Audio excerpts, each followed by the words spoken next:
कसं बघवतं रे सगळं, कसं बघवतं? तू पाठी राखायस मग कर ना माझ्या शकुंतला काकीची पाठ राख, कर ना रे विठुराया, कर ना. माझा राग नाहीये तुझ्यावर, पण आज मी हरले विठुराया, आज मी हरले. भक्ताला जेव्हा त्रास होतो तेव्हा तुलाही होतो ना रे. मग आज आयुष्यभर तुझी निस्सीम भक्ती करणारी ही इंद्रायणी तुला साथ घालते विठुराया. जोपर्यंत तू माझ्या शकुंतला काकीला बरं करत नाहीस मी इथून हटणार नाही.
इंदू मामी, तू शकुंतला आजीकडे जायचं सोडून इथं काय करतेस?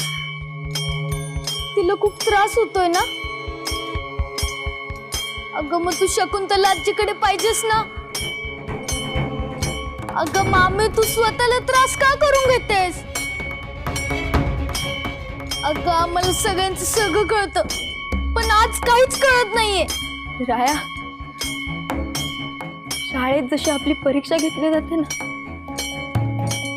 तशी आज माझ्या भक्तीची परीक्षा आहे.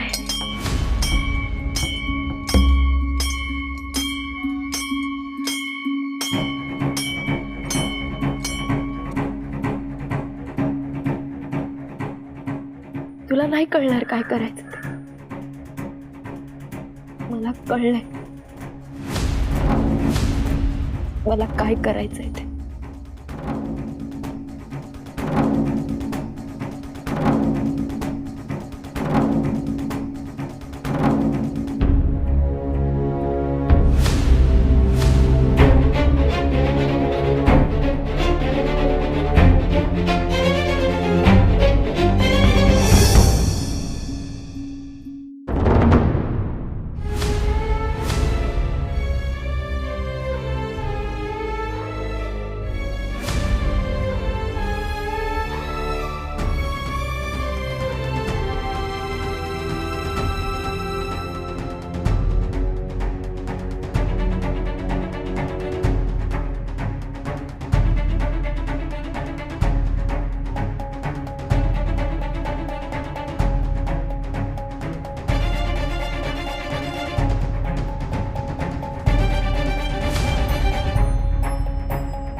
ऑफिसात? सरकारी काम म्हणजे पेपरवर सह्या आल्या.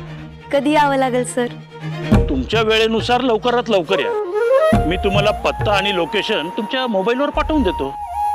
अहो सर, मला माहिती आहे ऑफिस कुठे आहे. नाही, तालुक्याच्या ऑफिसला नाही, पुण्याच्या ऑफिसला यावं लागेल.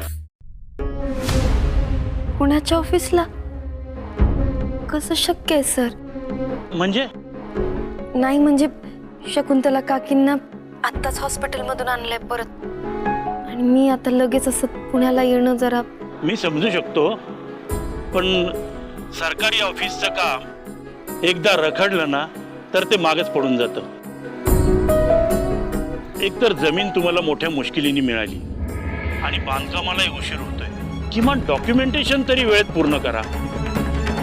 ठीक आहे सर, बरोबर आहे तुमचं. मी करते काहीतरी, येते पुण्याला. ठीक आहे.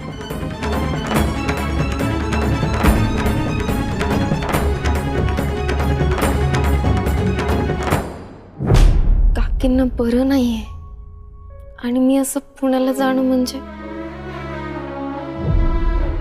जावं तर लागल. काय करू मी?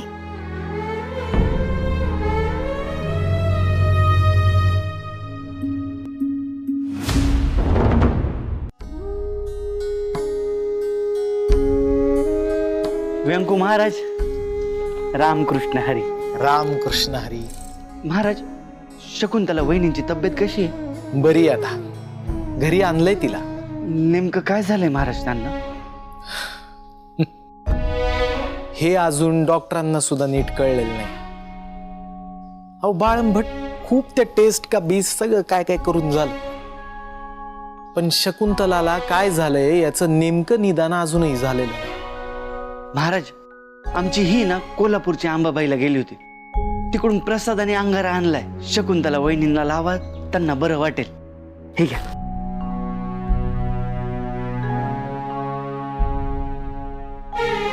राहून राहून एकच वाटतं महाराज, चांगल्या माणसाचा चांगुलपणा आहे ना हा शापच आहे, वरदान नाही. अहो गावासाठी लोकांसाठी तुम्ही शकुंतला वहिनी एवढं करतात. आता हेच बघा ना, आपल्या गावात जेव्हा महापूर आला तेव्हा केवढी मदत केली तुम्ही दोघांनी. आणि जगासाठी धडपडणारे तुम्ही आणि शकुंतला वहिनी तुमच्याच वाटेला नेहमी. बाळंभट, आपण कायम सकारात्मक विचार करायचा. आपण निरपेक्ष वृत्तीनं आपलं काम करत राहायचं. फळाची आशा कधीही धरायची नाही आणि विश्वास ठेवायचा. चांगुलपणा ही दैवी देणगीच आहे बाळंभट. आणि माझी आढळ श्रद्धा आहे की शकुंतलाच्या बाबतीत विठुराया काहीही चुकीचं होऊ देणार नाही. चला येतो. रामकृष्ण हरी. रामकृष्ण हरी.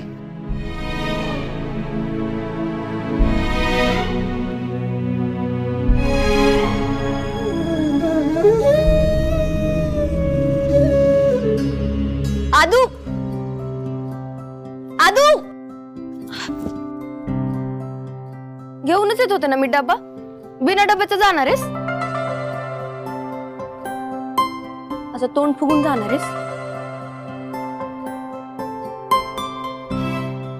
हाय मायो, माझ्या हँडसम नवऱ्याचा असा चेहरा पडलेला मला अजिबात आवडत नाही बाई. मलाच काय, गावातल्या कोणत्याच पोरीला आवडत नाही, माहितीये का? नाहीच बोलणार आहेस का माझ्याशी? तू जर बोलला नाही ना तर मग मी जेवणारच नाही. तुलाच हॉस्पिटलला घेऊन जावं लागेल मला. इंदू, काय पण बेटासारखं नको बोलू. गेला गेला माझ्या नवऱ्याचा गेला.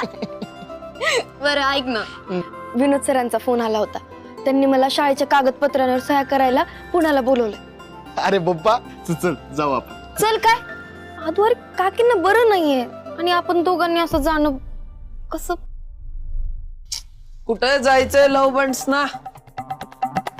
तुला ना रॉंग टायमिंगला यायची इतकी सवय लागली ना. अरे काय रॉंग टायमिंग नाही पाप्या, तू आता देवासारखा धावून आलायस. अरे बाबा काय सांगतोस? अरे इंदूला पुण्याला जायचंय, तर तू घेऊन जाशील का तिला? एज्युकेशन डिपार्टमेंटचं काम आहे का? अरे ते विनोद सरांनी काहीतरी कागदपत्र काढलेत, त्याच्यावर सह्या करायच्या आहेत तिला. आता खरं तर मीच घेऊन गेलो असतो तिला, पण आता शकुंतला काकीला बरं नाही ना, त्यामुळे मग मला थांबावं लागेल. अरे don't worry, Pappya Shet is here. मी घेऊन जातो, पण मी जिथं म्हणन तिथं खायला थांबावं लागल.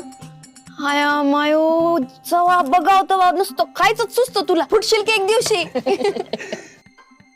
अरे पण कधी जायचंय? कधी का निघायचं? आत्ताच निघा. तू अरे मला घरी सांगू तर दे. नाही, मग मला सांगितलं बस झालं. मी सगळं सांभाळून घे. आणि काही तासांचा तर प्रश्न आहे. आणि तुझ्या सासूबाईंना सांगायची पण काही गरज नाहीये. काय झालं तर मी बघतो. मग चला चट्ट दिशी जाऊ आणि पट्ट दिशी. मी आलोच दर्शन घेऊ.